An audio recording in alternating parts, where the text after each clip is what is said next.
dan doa tanpa usaha adalah omong kosong. Jadi keduanya harus dilakukan secara sejalan. Dan saya bisa manfaatkan untuk S2 itu hanya di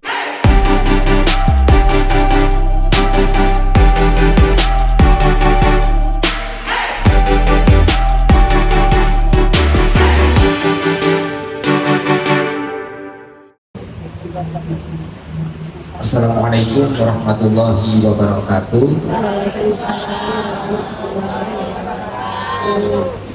Bapak Ibu yang saya hormati dan teman-teman semuanya yang saya banggakan. Sebelum saya mulai diskusi ini, saya mau bertanya terlebih dahulu. Tadi sudah ada sarapan?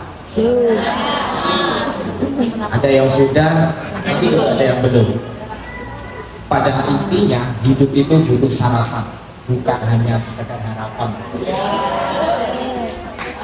Meskipun harga beras sekarang katanya mahal. Berapa sekilo Bapak Ibu? 16.000, ada yang 20.000, ada yang 19.000. Ya intinya mahal lah. Jadi pada kesempatan kali ini saya itu diminta untuk membagikan materi itu terkait dengan pemanfaatan teknologi. Ada sebuah pepatah, kalau bahasa santrainya kilo ulama itu mengatakan khudil hikmata walau min fami bahimi. Kalau nggak salah seperti itu, nanti kalau salah diberikan lagi. Khud ngala positosino al hikmata ilmu hikmah walau lan senajan min fami. Saking lambe kalau mulut bahasa kasarnya congor lah ya. Ini ambillah ilmu meskipun itu keluar dari mulut hewan. Jadi pada sederhananya, meskipun saya mungkin secara pengalaman masih minim, secara usia masih minim, kalau ada yang bermanfaat ya diambil, kalau nggak bermanfaat buang semua orang itu. Tapi jangan sampai yang di belakang itu, ayo kita dengarkan hewan lagi menjelaskan, jangan sampai seperti itu. Oke, next.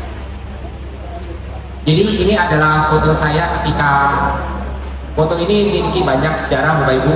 Ini foto saya ketika lulus magister, lulus S2 itu saya di UNS.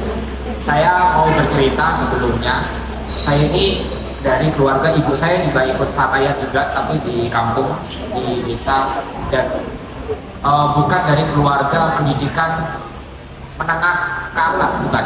Ibu dan bapak saya itu kebetulan udah lulus SD, dia berdua. Terus apakah saya dari keluarga kaya kok bisa S2 gitu? Ternyata saya juga bukan keluarga yang kaya. Saya itu 9 bersaudara dan saya anak kedua dari yang terakhir. Saya itu sarjana pertama. Terus saya apa pinter? Enggak sebenarnya Bapak Ibu. Saya itu waktu SD itu pernah nggak naik kelas juga. Ya kalau kata orang sih masa depan suram lah ya. Seperti itu kata orang. Namun Bapak Ibu, ketika saya lulus S1 itu saya cerita dengan orang tua saya.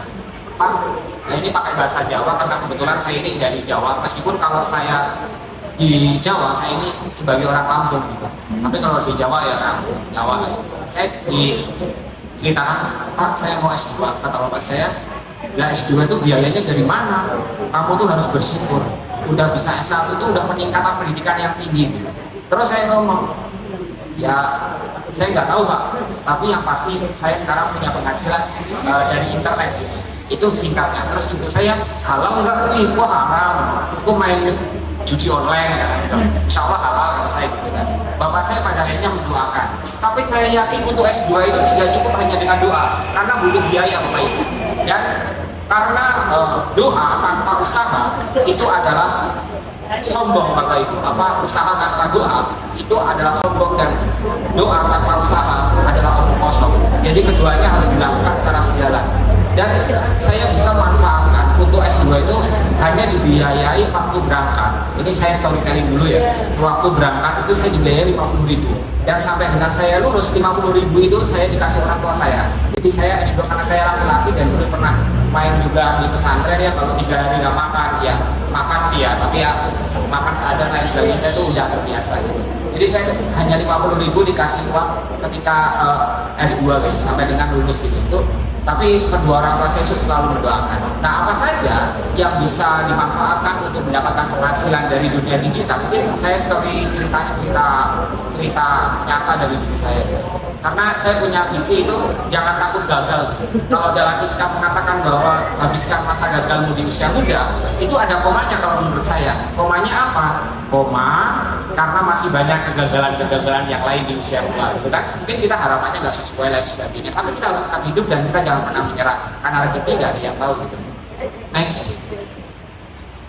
Nah, terkait dengan pemanfaatan digital gitu, Bapak Ibu ya, itu kita harus penting dan kita harus melek juga. Ternyata nggak semuanya juga ada yang meskipun ada berita hoax dan lain sebagainya, kita bisa mendapatkan penghasilan dari online. Saya buktinya meskipun nggak kaya kalau sekarang ya, saya belum kaya lah, tapi saya udah cukup. Itu saya S2 itu full dari online gitu. Dan ini perlu, yang pertama karena perilaku manusia ini selalu berubah. Sekarang ini manusia ini selalu berubah kan, dulu misalnya belanjanya lewat pasar, anak muda generasi milenial sekarang ya, atau generasi Z itu sudah belanjanya lewat Shopee. Itu artinya berubah, karena manusia itu selalu berubah, tapi bukan jam person yang berubah.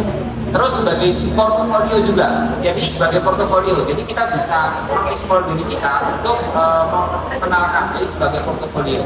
Terus yang ketiga sebagai tambahan penghasilan. Jadi dunia digital itu sebagai pertambahan penghasilan. Bahkan bisa dikatakan pekerjaan di dunia digital itu yang kata orang kalau misalnya di kampung atau di perkotaan tuh dia kayaknya nggak pernah keluar rumah ya.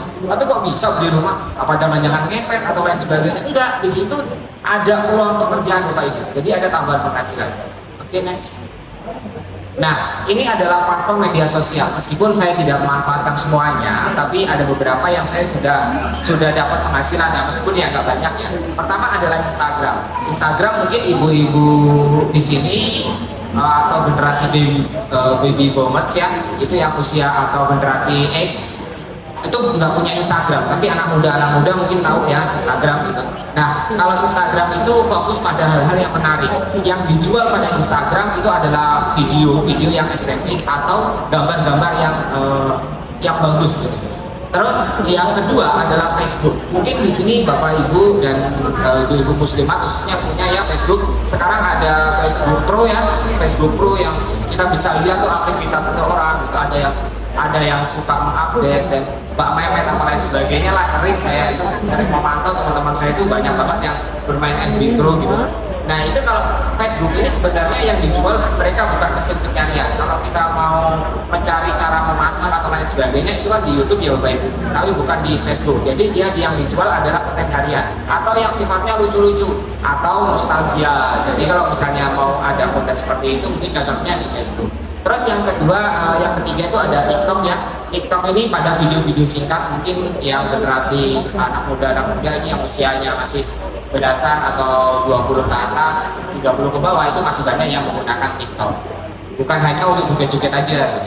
Terus yang keempat itu ada Twitter. Kalau Twitter ini udah banyak juga, tapi dia pada relevansinya itu untuk yang lebih bisa dikatakan dia pakai hashtag dan sebagainya. Oke, next. Nah ini tentang pembahasan dan penjelasannya apa saja yang bisa dimanfaatkan, dan ini seputar dengan pengalaman saya yang sudah saya lakukan Bapak Ibu. Nah yang pertama itu sebenarnya yang paling simple, kita bisa memperkenalkan memanfaatkan teknologi digital ini menggunakan Google Maps. Google Maps, kalau misalnya Google Maps itu kita setting di Google, kalau pergi dari Natal pergi ke Jawa Timur gitu, kita bisa searching makanan terenak terdekat atau masjid terdekat atau pondok pesantren terdekat. Nah itu yang direkomendasikan alamat Google Map dari lokasi kita terdekat kan Bapak Ibu. Nah itu sebenarnya bisa dimaksimalkan kalau Bapak Ibu misalnya punya usaha rumah makan atau punya usaha lain sebagainya lah, rumah makan, terus bengkel, lain sebagainya, atau tukang jahit gitu ya, itu bisa banget untuk dibuatkan Google Maps. Bagaimana untuk membuat Google Maps? Untuk membuat Google Maps itu harus punya Gmail terlebih dahulu. Ya ini gampang ya, buat Gmail. Terus yang kedua siapkan nomor telepon, ini juga ada. Terus HP dan buat toko alamat tempat alur pelayanan dan lain sebagainya. Ini adalah aturan-aturannya, nanti bisa Bapak Ibu searching di Google untuk secara teknisnya. Tapi kalau saya jelaskan nanti malah nambah waktunya habis. Jadi saya nggak bisa menjelaskan semuanya.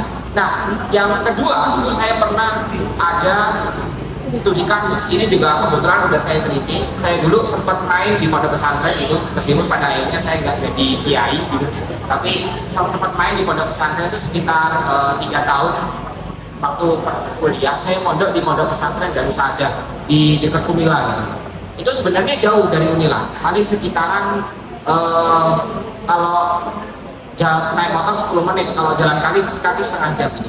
Saya mondok di pondok pesantren Darussaada, itu dekat dengan Unila. Itu karena saya punya Google Maps, saya buatkan Google Maps pondok pesantren terdekat di Unila, buat blog dan buat Google Maps. Jadi kalau misalnya di Unila itu searching tentang pondok pesantren terdekat, yang muncul adalah pondok pesantren Darussaada, tapi bukan pondok pesantren yang pada realisasinya dekat, karena Google itu ternyata bisa ditipu Bapak Ibu. Yang kan Google kan nggak kontrol ya, oh ini sebenarnya yang dekat, nggak bisa menyalahkan. Nah, bagaimana kita bisa muncul di pencarian? Yang pertama itu judul adalah kata kunci utama. Misal kalau misalnya di pondok pesantren Darul Ma'arif ini Bapak Ibu, itu ketiknya pondok pesantren Darul Ma'arif terbaik di Natar. Nah, itu ada kata kunci terbaik. Dan orang yang berkunjung di sini itu berkomentar di Google Maps. Kalau mungkin ada di Google Maps, jadi perlu untuk berkomentar. Oh iya, dikasih bintangnya bintang 4, bintang 5, jangan bintang 1 ya Bapak Ibu kalau bisa. Dan orang yang berkunjung ini berapa kali yang berkunjung. Kalau Ibu punya HP, Bapak Ibu punya HP, mungkin bisa searching, bisa difoto kegiatan ini, bisa diberikan ulasan. Karena ulasan yang banyak itu akan memberikan rekomendasi. Saya tadi baru datang itu sudah memberikan ulasan, memberikan rekomendasi. Rekomendasinya harus beragam. Misal ada kalimat, wah pondok pesantren yang cocok untuk anak-anak yang sekolah gitu. Saya ini mah SMP terbaik gitu. SMP terbaik di Natar. Jadi kalau orang searching SMP terbaik di Natar, Madrasah Sanawiyah Darul Ma'arif ini akan muncul di halaman pencarian. Nah, intinya seperti itu. Jadi ada Google Maps itu yang memang belum dimaksimalkan secara masif, tapi ini bisa banget sebagai ladang dakwah, atau mungkin masjid-masjid NU dan sebagainya itu bisa juga dimaksimalkan seperti itu. Next. Nah, ini yang kedua Instagram. Bagi teman-teman yang mungkin masih MTS atau teman-teman yang SMA. Nah, ini Instagram ini saya juga punya Instagram gitu. Followersnya nggak banyak, sekitar 136 ribuan gitu kalau terlihat gitu. Tapi ini juga lumayan udah dapat beberapa penghasilan gitu. Jadi jangan hanya kalau yang mungkin teman-teman yang masih MTS itu harus bisa memaksimalkan.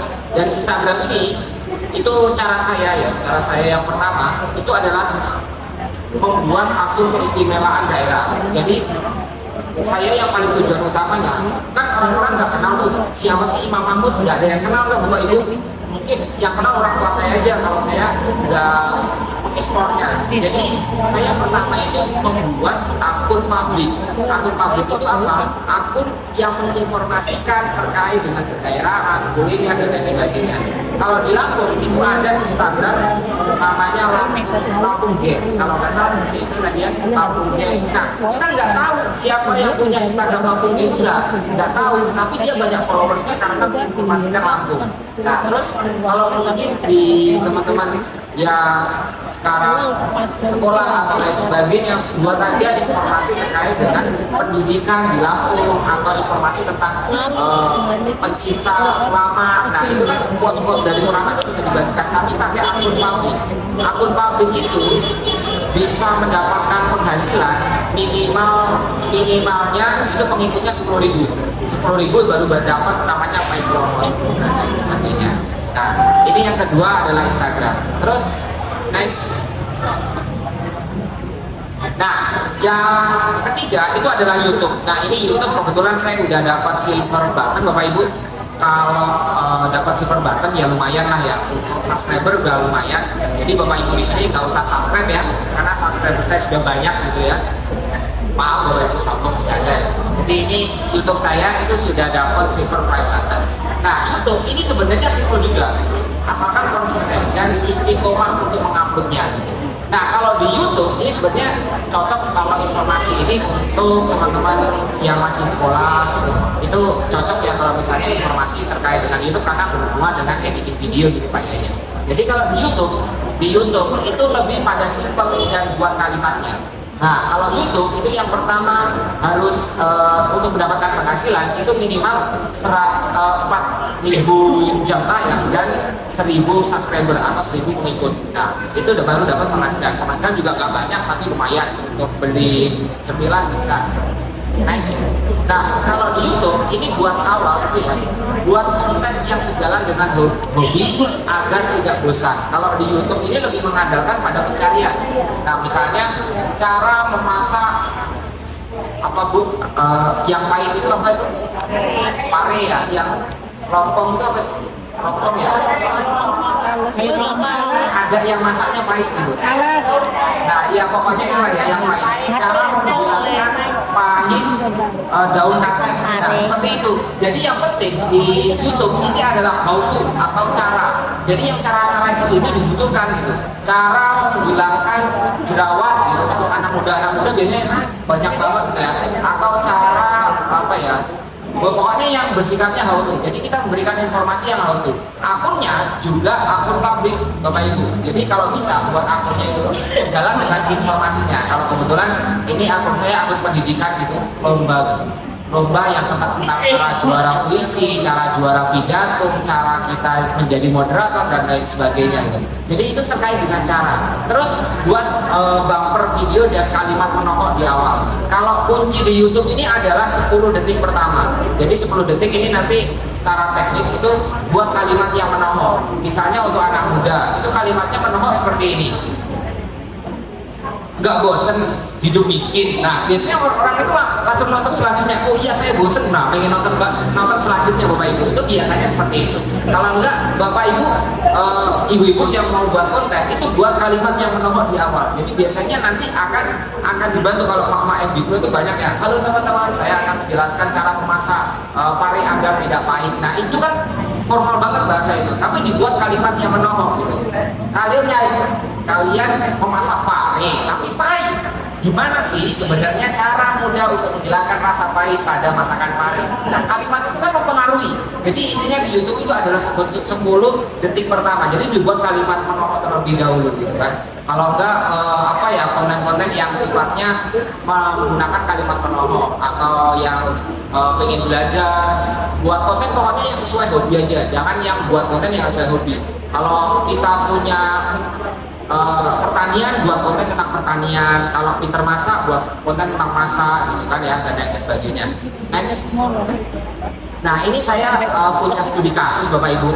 Kebetulan ini adalah kenapa kok YouTube itu bisa dimanfaatkan gitu.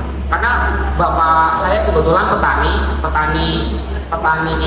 petani singkong dan petani karet gitu. Pernah buat YouTube itu yang nonton tetangga saya gitu.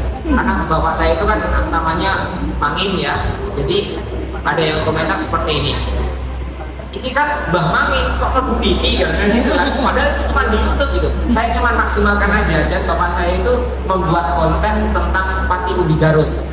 Bapak Ibu tahu ubi Garut? Nah, bapak di konten pati ubi Garut itu ada yang komentar tuh, Bang, kalau mau beli gimana caranya Bang, dan itu banyak banget yang komentar. Terus saya karena banyak yang melihat dan komentar, saya bingung sebenarnya buat apa sih pati ubi Garut ini gitu. Karena itu cuma ubi Garut aja gitu. Terus saya cari tuh di jurnal-jurnal gitu ya. Itu saya menemukan bahwa pati ubi Garut itu bagi yang punya asam lambung nggak bisa makan. Itu salah satu solusinya adalah memakan pati ubi Garut. Jadi saya buat produk itu namanya Nutrigastin pati ubi Garut. Jadi Bapak Ibu saya di kampung itu, Pak nanam ini aja Pak, ubi Garut aja saya gitu. Nanti diolah, dibuat aci, dan itu dijual. Nah, itu kan bisa dimaksimalkan untuk penjualan ini. Kalau Bapak Ibu misalnya punya skill seperti cara membuat kasur, itu dibagikan aja. Yang penting judulnya adalah cara, menggunakan kata kunci yang pertama yaitu cara. Untuk di thumbnailnya itu buat thumbnail yang menarik. Cara tips rahasia buat kasur yang empuk gitu. Jadi di situ ada tips rahasia. Padahal kalau udah dibuka di YouTube itu kan udah nggak rahasia ya, sebenarnya udah dikasih gitu. Itu cuma buat gimmick aja. Jadi clickbait Mbak Ila yang tadi dijelaskan Mbak Ila itu ada clickbait ya, seperti itu Bapak Ibu. Nah, terus next. Nah, ini kalau blogger ini lebih pada yang hobi menulis, dan blog itu yang kalau di internet dan sebagainya yang hobi menulis itu bisa membuat blog. Kalau NU online itu juga blog juga. Next. Nah, ini yang terakhir TikTok. Mungkin untuk anak muda, kalau TikTok lebih yang dulu suka joget-joget gitu kan. Sekarang itu ternyata TikTok itu juga familiar. TikTok itu itu bikin satu akun. Ini saya punya akun TikTok, tapi karena sekarang sibuk ya, nggak sibuk sebenarnya, lebih pada sekarang karena nggak prioritas di sini. Saya punya akun TikTok, itu saya nggak follow, tapi yang nonton udah ada yang 19.000 lah ya. Nah, TikTok itu intinya kalau buat akun itu jangan random, tapi buat akun itu satu konten dengan satu video. Dari buat itu orang itu pengen kenal dengan Imam Mahmud itu sebagai apa sih? Saya cuma membagikan biaya hidup kuliah di UIN Sunan Kalijaga, biaya hidup kuliah di UIN Lampung. Ketika saya ada kegiatan di sana, saya wawancara mahasiswanya, saya tanya-tanya biaya hidup. Jadi kalau itu kan satu konten itu yang penting kita dikenal sebagai apa, itu sih yang dikenal dengan, kalau nggak salah sebutannya personal branding. Jadi buat seperti itu, jadi buat tentang aktivitas kita, tentang hobi kita gitu. Oke, next.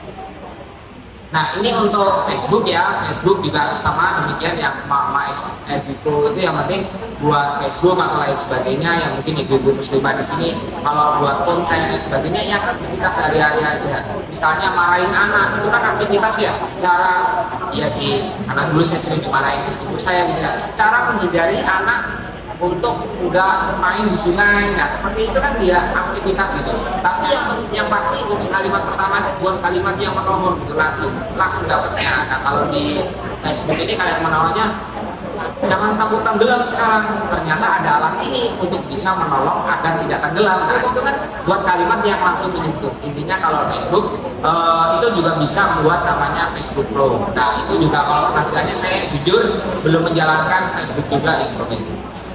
Nah, itu aja mungkin Bapak Ibu yang bisa saya jelaskan ya. Dan kalau misalnya kita punya beberapa akun media sosial, kita perlu mensaringnya. Intinya media sosial itu memberikan peluang dan pekerjaan. Kalau ada yang kaya dari memanfaatkan teknologi, jangan kaget karena sebenarnya ada banyak sekali. Yang pasti di media sosial itu membuat seseorang menjadi setara. Siapapun bebas berkomentar atas masalah apapun, baik agama, politik, dan lain sebagainya. Karena media sosial itu setara, kita nggak bisa melihat itu kiai atau bukan. Bahkan saya pernah melihat konten di YouTube itu bunyinya seperti ini: cara mencuri mangga yang halal. Kalau nggak salah dulu kayak gitu. Itu ada konten di YouTube cara mencuri mangga yang halal. Ini gimana maksudnya? Kok mencuri tapi halal? Ternyata dia pakai mobil. Nah, ini kan kita nggak potong. Nah, itu kan secara mungkin kalau belajar agama itu kita salah kaprah ya. Salah kaprah kalau belajar agama itu di internet. Belajar agama itu ya sama kiai yang kita mengaji dan banyak harus belajar ilmu alat dan lain sebagainya. Kalau belajar agama kan harus ada kiainya, karena harus ada nasab keilmuannya yang jelas, ada nanti bisa dipertanggungjawabkan. Kalau di YouTube itu nggak ada siapa yang bertanggungjawabkan. Orang Bapak Ibu nih ya, kalau saya buat YouTube tentang hukum poligami misal seperti itu, saya menjelaskan, Bapak Ibu nggak kenal dengan saya gitu, karena kita itu setara gitu. Kayak saya seolah-olah ini tokoh agama nih, kan bisa ya. Yang pasti media sosial itu kita harus cegah-cegah di dalam memilih, karena semua orang itu setara di media sosial, tidak bisa membedakan mana kiai, mana penjahat, dan mana yang suka mainan hoax untuk mendapatkan penghasilan. Itu aja Bapak Ibu yang bisa saya jelaskan untuk terkait dengan memanfaatkan media sosial untuk berwirausaha. Yang pasti untuk media sosial itu nggak susah. Yang susah adalah kita semua yang nggak mau mencoba bagaimana memaksimalkan media sosial. Banyak peluang-peluang besar dan inspirasi besar yang bisa kita manfaatkan di media sosial. Terima kasih telah memberikan kesempatan saya untuk menjelaskan. Banyak kesalahan saya, mohon maaf. Saya akhiri. Wallahul muwaffiq ila aqwamit thoriq. Assalamualaikum warahmatullahi wabarakatuh. Waalaikumsalam warahmatullahi wabarakatuh. Saya ampun ibu bapak semuanya untuk Bapak Imam Mahmud. Ya, sangat